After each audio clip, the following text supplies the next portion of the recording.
Welcome back to labpedia.net। आज मैं आपको एरिथ्रोसाइट सेडिमेंटेशन रेट के बारे बताना चाहूँगा कि एरिथ्रोसाइट सेडिमेंटेशन रेट ESR जिसको हम ब्रीफ ज़बान में कहते हैं, तो इसके लिए जो ब्लड सैंपल हमें चाहिए वो है ब्लड इन EDTA और ऑक्सीजनेटेड ब्लड।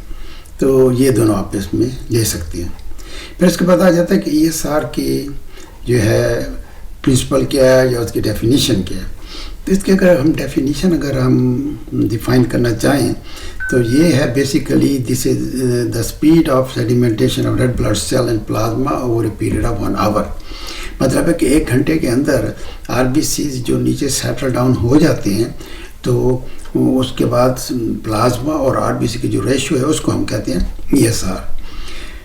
फिर ESR जो है ये नॉन स्पेसिफिक टेस्ट है, but it has got a lot of value और इसको हम mostly acute and chronic inflammation में को इंडिकेट करता है। ये इंडिकेशंस क्या हो सकती है इसकी? दिस नॉन स्पेसिफिक टेस्ट मैं पहले भी आपको बता चुका हूँ और this is the best test to diagnose occult disease. जहाँ आपको कुछ भी नजर ना आ रहा हो और वहाँ पर अगर ESR रेज है तो it's mean something is going on.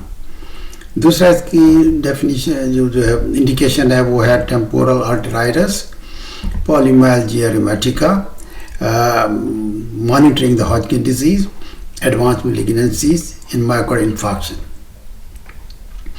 जो उसके बाद जो फैक्टर आ जाते हैं ना ESR को जो इन्फ्लुएंस करते हैं वो है प्लाज्मा प्रोटीन की प्रेजेंस, उसके बाद नंबर ऑफ RBCs कितने हैं, बहुत ज़्यादा RBCs हैं या कम है, शेप ऑफ द RBC बड़ा अकाउंट करती है जैसे ये सिकल सेल है, उसके बाद आ जाता है साइज ऑफ द RBC।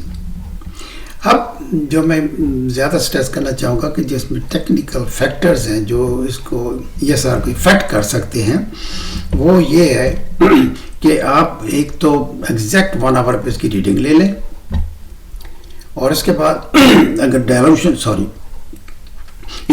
जो इम्प्रॉपर अगर डायल्यूशन करेंगे विद एंटीकोएगुलेंट तो उससे भी रिजल्ट गलत आएगा। और फिर उसके बाद ट्यूब का आपने बिल्कुल वर्टिकल रखना है, इवन 3 डिग्री का एंगल होगा तो वो भी ESR को इंक्रीज करेगा बाई 30%। अगर उस टेबल के ऊपर जहाँ पे ESR का स्टैंड है अगर वहाँ पे कोई वाइब्रेशन है तो उससे भी रिजल्ट आपका गलत आएगा। अगर ब्लड के अंदर माइक्रोक्लाट्स है तो उसमें भी आपका रिजल्ट गलत आएगा। अगर टेम्परेचर जो है मोर देन 25 डिग्री सेंटीग्रेड है तो that's not good. So actually temperature होना चाहिए 20 to 25 centigrade. And do not move the ESR rack during the process. जो ESR का रैक है उसको मूव ना करें, वहाँ पे फिक्स एक जगह पे रहने दें। तो अगर ESR ट्यूब के अंदर अगर बबल है तो उससे भी मसला पड़ जाएगा, उससे भी रिजल्ट आपको गलत आएगा। फिर मैंने यह बताया कि technical factors affecting ESR and giving false lower values. मतलब कौन सी ऐसी हैं जो फॉल्स आपको लोअर वैल्यूज देंगी।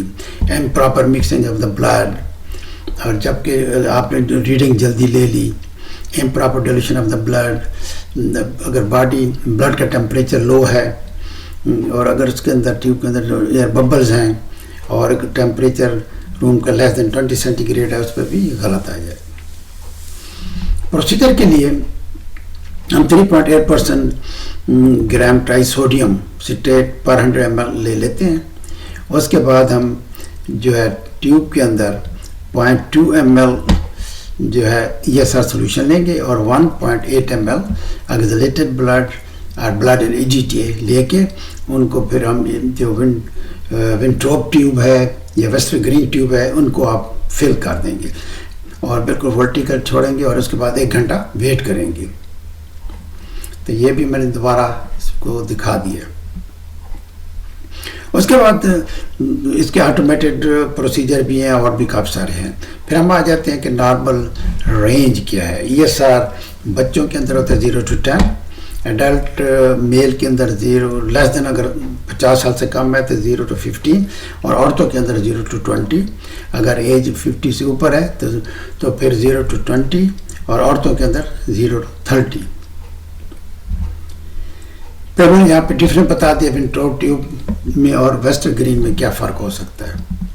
और इंक्रीज ESR वैल्यू जो है वो आपको नज़र आएंगी इन सारी condition, severe anaemia, macrocytosis, pregnancy, increase plasma globulin, increase plasma fibrinogen, multiple myelomas, acute and chronic inflammation, autoimmune inflammatory diseases, chronic renal failure और कैंसर, एक्यूट मायोकार्डियल इंफार्क्शन।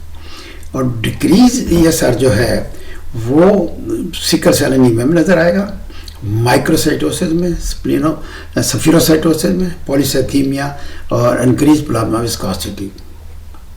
तो समरी मैंने इसकी आपको ये बता दूं कि ESR जो है वो नॉन स्पेसिफिक टेस्ट है, लेकिन दिस है one of the most important test. जब भी किसी मरीज को कोई प्रॉब्लम होगा, ऑकल्ट डिजीज़ होगी, तो ESR रेज आएगा। तो आपका बहुत शुक्रिया मेरा ये ब्रीफ लेक्चर सुनने का अबाउट द ESR।